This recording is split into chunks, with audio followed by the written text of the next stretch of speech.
2022년 여름부터 떨어지기 시작한 집값이 지난 2023년 연말을 기점으로 다시 상승 곡선을 그리고 있습니다. 일부 지역의 집값이 다시 상승하는 이유, 그 배경에는 무엇이 있을까요? 바로 그 이유 중 하나가 모기지 이자율인데요. 이자율이 낮아질수록 집을 구입할 수 있는 사람들이 늘어나게 되고, 이는 자연스럽게 집값 상승을 불러옵니다. 하지만 그것만이 가격 상승의 전부는 아닙니다. 최근 금융시장의 변화로 인해 모기지 이자율이 조정되면서 부동산 시장에도 영향을 미치고 있습니다.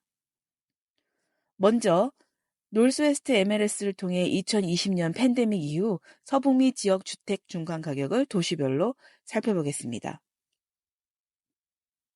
벨뷰 지역의 주택 중간 가격부터 살펴보겠습니다. 2020년 1월 벨뷰 하우스 중간 가격은 113만 2,500이었으며 2022년 7월 중간 가격은 180만으로 59% 상승했습니다. 2023년 6월에는 166만 5천으로 2022년 7월 중간 가격에서 7.5% 하락했습니다. 이후 벨브 지역의 집값은 다시 오름세를 보이며 2023년 12월은 2023년 6월 대비 2.6% 상승한 170만 7,073부를 기록했습니다. 다음으로 리스팅 개수를 비교해 보겠습니다. 2022년 12월에 나온 벨뷰 지역의 리스팅 개수는 1,503개였으며 2023년 12월의 매물 개수는 전년 대비 35%나 줄어든 1,114개였습니다. 1984년에 설립된 노스웨스트 MLS 서비스는 비영리 단체로 서북미 지역의 부동산 중개인과 부동산 회사들에게 서비스를 제공하는 대표적인 단체라고 할 수 있습니다. 노스웨스트 MLS에서는 서북미 워싱턴 지역의 모든 부동산 거래를 상세하고 정확하게 제공하고 있습니다. 여기서 매달 발표되는 통계 자료를 통해 신뢰할 수 있는 자료를 얻으실 수 있습니다. 레드먼드 지역 주택 중간 가격은 2020년 6월 95만 5천, 2022년 9월 156만 7,500으로 65%나 상승하였습니다. 2023년 9월 중간 가격은 140만 2천으로 2022년 9월 대비 7.5% 하락을 기록했고 2023년 12월에는 다시 1.6% 오름세를 보이며 중간 가격 142만 4천을 기록하였습니다. 멀스아일랜드를 살펴보겠습니다. 2020년 1월 중간 가격은 161만, 2022년 12월 255만으로 59% 올랐습니다. 2023년 2월 252만 5천으로 내림세를 보이기 시작하면서 2023년 12월에는 225만으로 2023년 2월 대비 11.8% 떨어졌습니다. 바텔 지역입니다. 2020년 1월 바텔 지역의 주택 중간 가격은 66만 2,975였으며 3년 뒤 2023년 1월에는 67% 상승한 111만 7,979를 기록했습니다. 이후 2023년 6월 중간 가격은 105만 9,998로 하락하였으며 2023년 12월에는 111만으로 팬데믹 이후 중간 가격 최고 가격과 약 8,000불 정도의 차이를 기록하였습니다. 시애틀 지역 2022년 12월 리스팅 개수는 9,608개, 2023년 12월 리스팅 개수는 7,264개로 25% 줄어들었습니다.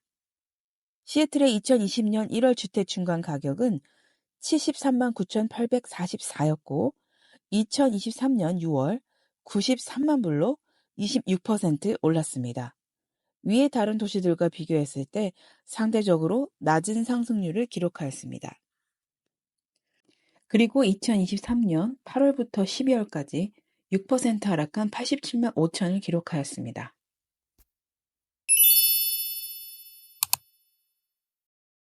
페더럴웨이 지역을 살펴보겠습니다.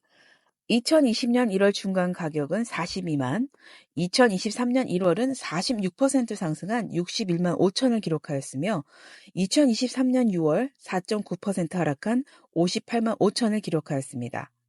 그리고 다시 2023년 11월 상승하면서 2023년 12월에는 60만 불을 기록하고 2023년 6월 대비 2.6% 올랐습니다.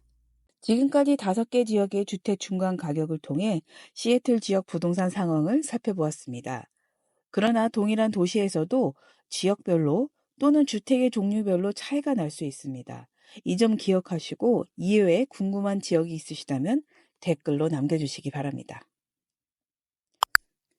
2021년 이후 프레디맥에서 발표한 모기지 이자율을 살펴보겠습니다.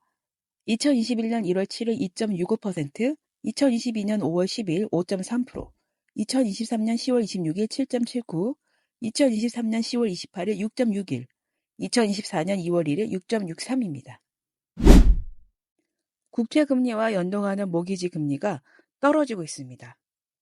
미국의 10년 만기 국채이자율과 모기지 이자율은 매우 밀접한 관련성이 있습니다. 국채이자율이란 무엇일까요? 미국 정부는 돈을 빌려야 할 때가 있습니다.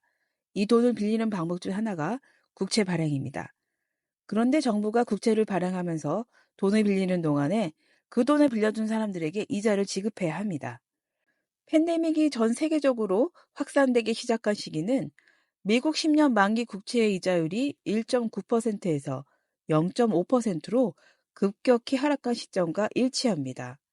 이는 경제에 대한 불확실성이 증가하면서 투자자들이 안전한 자산으로서의 투자를 늘렸기 때문입니다.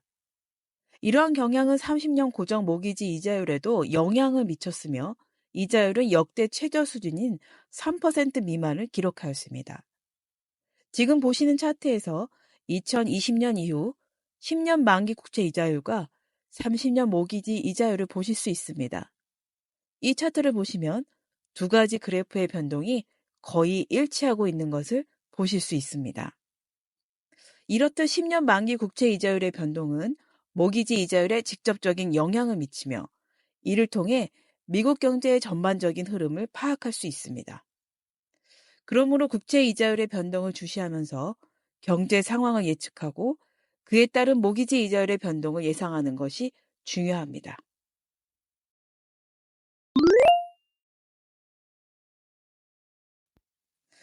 (2022년 6월) 이후의 추세를 살펴본 결과 대부분의 지역에서는 집값이 하락하다가 2023년 연말부터 다시 상승세를 나타내고 있습니다.